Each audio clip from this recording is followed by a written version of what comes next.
Ovako izgledaju neki od prosjaka u Sarajevu koji su iz jedne civilizacije. Oni hoće da dođu do novca prikazujući svoje vještine ljudima i to su aktivni prosjaci.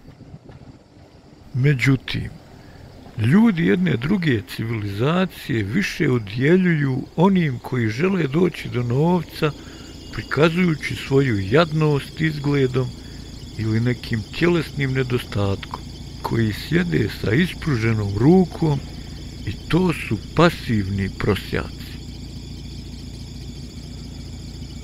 Jedni druge ne podnose. Ipak bi se lako moglo desiti da na kraju dođe do sukoba civilizacija. Razlike su nepremostive zbog zadrtosti ljudi.